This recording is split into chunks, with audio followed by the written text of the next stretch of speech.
সময়ত উপস্থিতি, আমরা শুধুমাত্র আপনাদেরকে শান্ত করবার জন্য কিছু স্লোগান দেওয়ার চেষ্টা করেছি। আমি এই মুহূর্তে মঞ্চে ডেকে নিচ্ছি বাংলাদেশ জাতীয়তাবাদী দলের স্থায়ী কমিটির সদস্য জনাব সালাউদ্দিন আহমদ। জনাব সালাউদ্দিন আহমদকে আমি মঞ্চে আসার জন্য বিনীতভাবে অনুরোধ করছি। এবার আমি অনুরোধ করছি মঞ্চে আসার জন্য দৈনিক আমাদের সম্পাদক জনাব মাহমুদুর রহমানকে। এবার আমি অনুরোধ করছি মঞ্চে আসার জন্য বাংলাদেশ জামাত ইসলামীর সেক্রেটারি জেনারেল অধ্যাপক মিয়া গোলাম ফরওয়াদ। এবারে আমি মঞ্চে ডেকে নিচ্ছি ইসলামী আন্দোলন বাংলাদেশের নায়েবে আমি মুফতি উপার্জনকারী হাবিবুল্লাহকে। এবার আমি মঞ্চে আসার জন্য অনুরোধ করছি বাংলাদেশ খেলাফত মজলিসের মাননীয় আমির জনাব মাওলানা মামুনুল হক হাফিজাহুল্লাহকে মঞ্চে আসার জন্য বিনীতভাবে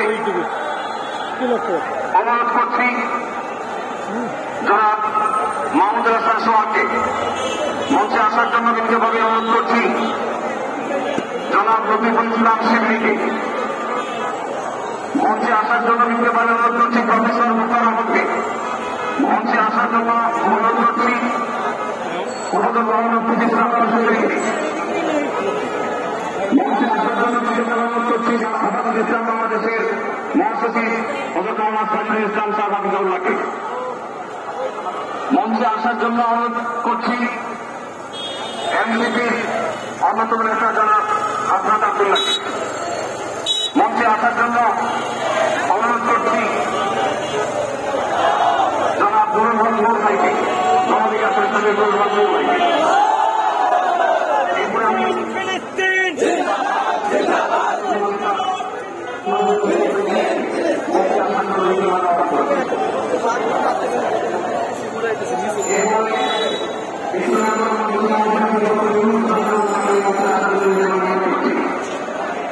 মঞ্চে আসার জন্য বিনীতভাবে অনুরোধ করছি।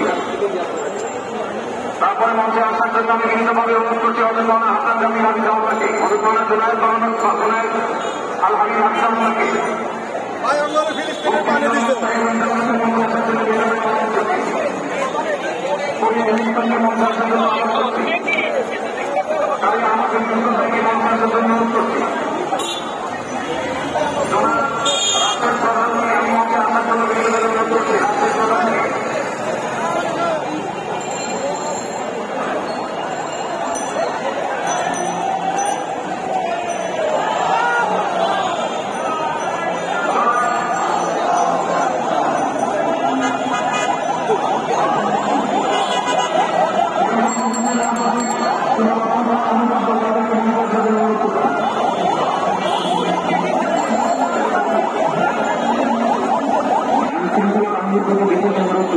স্টেজের হাতের ডানে পিছনের ব্যানার ভেঙে গেছে, পিছনের হাতে স্টেজের ডান পাশে আইন শৃঙ্খলা বাহিনীর প্রতি অনুরোধ, স্বেচ্ছাসেবকদের প্রতি অনুরোধ। আমি